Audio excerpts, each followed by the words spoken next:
Hi, I'm Ravi, and I'm a longtime practitioner of the spiritual path. Today, I want to share some insights about spirituality.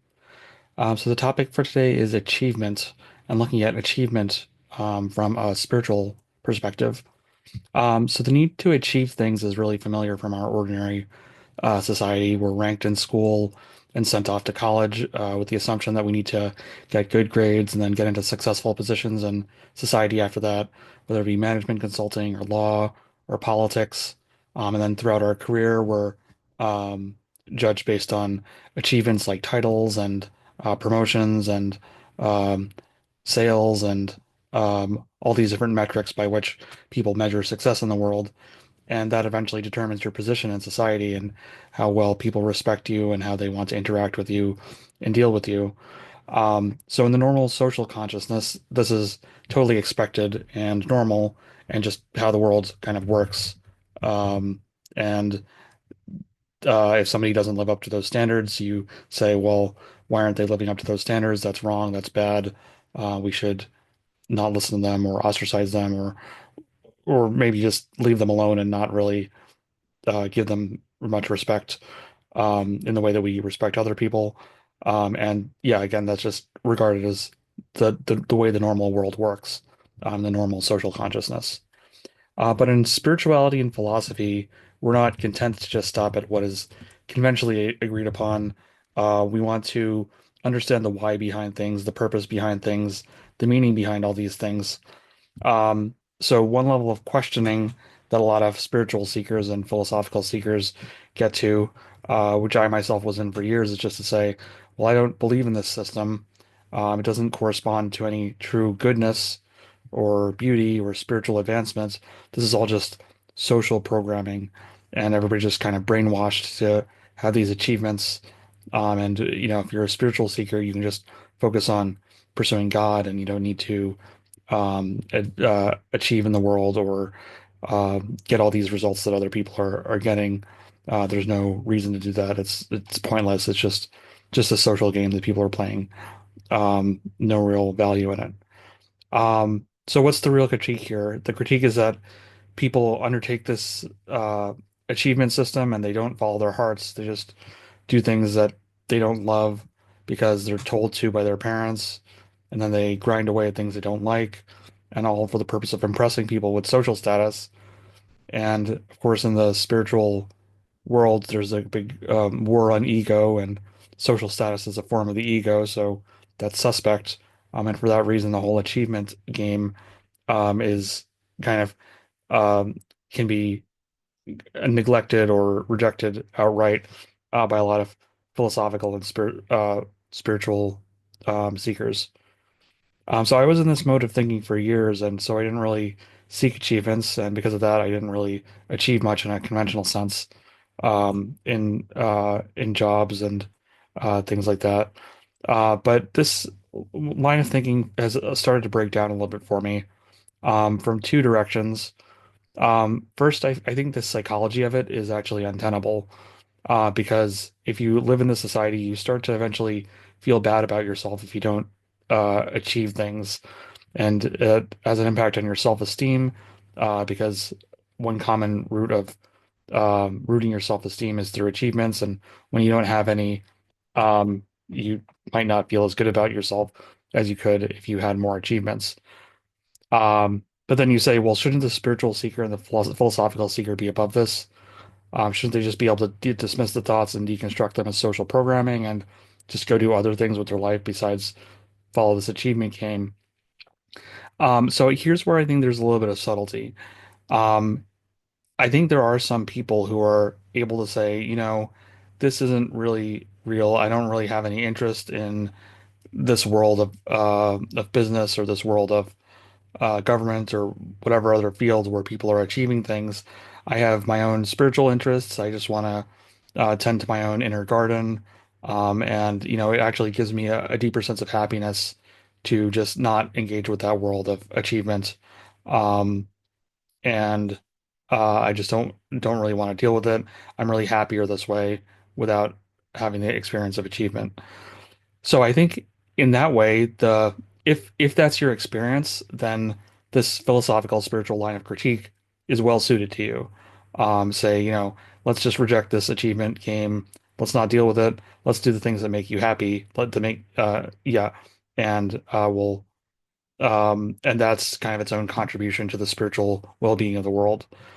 But I think if you go into things with a legitimately spiritual attitude, a philosophical attitude, or critical towards the thoughts you're having, critical towards your emotions, try to get to a sense of spiritual peace, and you're still feeling this feeling that, I feel kind of bad about myself because I'm not achieving anything. If you've addressed it with many psychological and spiritual and philosophical tools, and you're still having this feeling, it might actually be a sign from your soul or from Shakti that, you actually need to kind of get a little bit of pressure on yourself to maybe actually reconsider this critique and look at the reasons why achievement might actually have some value, and your initial philosophical critique maybe missed some important things. Um, so that brings us to the other line of thinking that kind of led me to question my initial critique of achievement.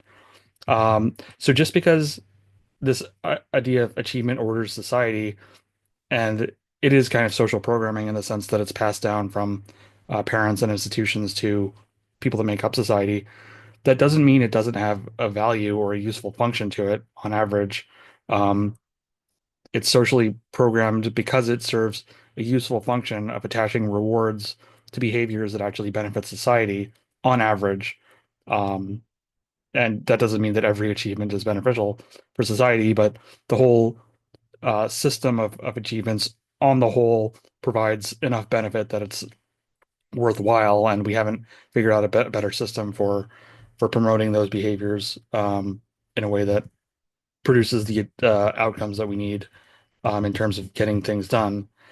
Um, so with that, I started to see the underlying real value that lay behind the achievements. So whereas in my initial critique days, I might look and say, well, he's a director or vice president. That's meaningless. It's just a corporate title. But then actually working in a corporation, you can see, oh, wow, this director or VP, they actually contribute a lot. They organize the team, and they come up with these new initiatives, and they're kind of creative, and they're creating these new lines of business that create uh, income and purpose for the company. And it's serving this useful role because all these clients now have this useful function that they didn't before. So that's seeing not the kind of the naive philosophical spiritual position is just to look at this title or this achievement and say, that's meaningless. It doesn't mean anything. It's just a social status game. But if you actually look at the meaning and the value behind that achievement, it corresponds to an actual good result um, that is that is kind of an objective good in the sense that um, whether you view the idea of the good as this kind of mystical quality of things that are um, part of God and the goodness of God, or whether you just view it as a mental judgment that we make that it's better that this happened, that it's not. They partake in goodness in a certain way. So that leads to the question, what's the difference between this notion of achievements as just, some good results and this kind of nefarious game that we kind of reject as spiritual philosophical seekers? So I think we start to go astray when we deviate from um, the truth of this achievement and these good results into kind of the false way of seeing achievements, um, and get caught up in the kind of egoic games around achievement. Um, so again, if you're pursuing this director position because you care about the company and you want to serve the clients uh, and things like that, then that's a different story than if you just want to aggrandize your own ego. But just because somebody can aggrandize their ego by getting promoted to director doesn't mean there's not actually value behind it. So the key is to um, yeah, stick with the truth and the real beneficial good of the thing without getting caught in the egoic game. And that's the whole game of that's the whole process of spirituality is not discarding the beneficial aspects of the world, but disentangling them from the lower aspects, the egoic aspects, and getting to the higher spiritual value of things that's kind of caught up in it. Uh, it doesn't mean that so just because achievements can be part of an egoic game doesn't mean that there's not real value behind achievements. Um, so I think the key is to pursue the things that we're authentically drawn to that are have good beneficial value for the world and seek results in those. And then we have the achievement and the genuine respect that comes from others from uh, getting that achievement. And again, that respect is not just a mere social ego thing, but an actual mutual valuing and an energy exchange where somebody appreciates what you've done and and holds you in a high regard based on actual good results. And that's a valid way of viewing things. So that's the kind of justification for not the normal socially conditioned system, but kind of viewing the goodness behind the socially conditioned system. And at the same time, I think we still need to broaden the scope of what's regarded as valuable because there are still forms of value that are not even included or recognized by this system.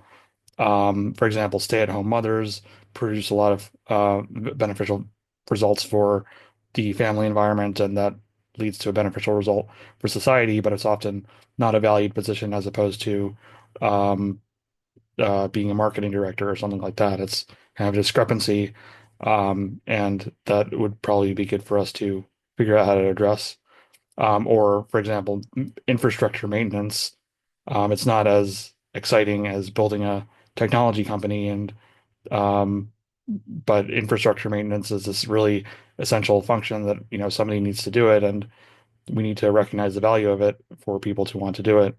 Um, so yeah, it would be good if we could broaden the scope of what's recognized as regarded as valuable and um, yeah, recognize the true value behind things.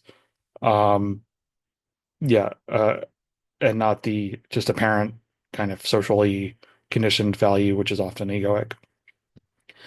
Yeah, so the bottom line is for a spiritual view on a healthier and more spiritual relationship with the, achievements, look at the actual good that is done behind the achievements.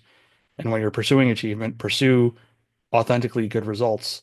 Don't reject action, but pursue the good that you're authentically drawn to, and achieve create good results with it, and allow the respect to come from that.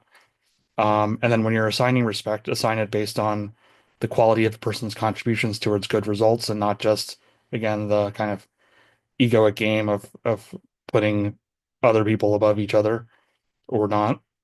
And express your appreciation where it's appropriate when you see a valuable achievement.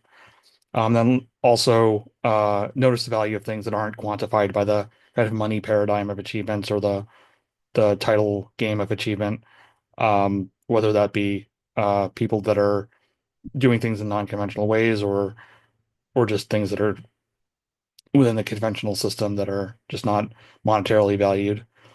And lastly, don't treat people with any less basic dignity or respect when they haven't achieved societally approved achievements. Because yeah, everybody's worthy of respect, regardless um, of what they've been able to do in the usual paradigm. Yep. So thanks for listening. I hope this was interesting, insightful, helpful. And if you liked it, please like and subscribe. I wanted to make an announcement on June 7th, Saturday at 11 a.m. Eastern Time. I'm leading a spiritual growth circle. I might change the name based if I come up with one, but for now it's called Spiritual Growth Circle. And we'll be doing a meditation and some insights similar to the ones that I've been sharing on the channel, and some different exercises for integrating spiritual energy. Yeah, so if you like these talks, yeah, I hope you'll check out um, the Spiritual Growth Circle, and I'll leave the information for that in the description. Yep, so thanks for listening, and I'll see you next week.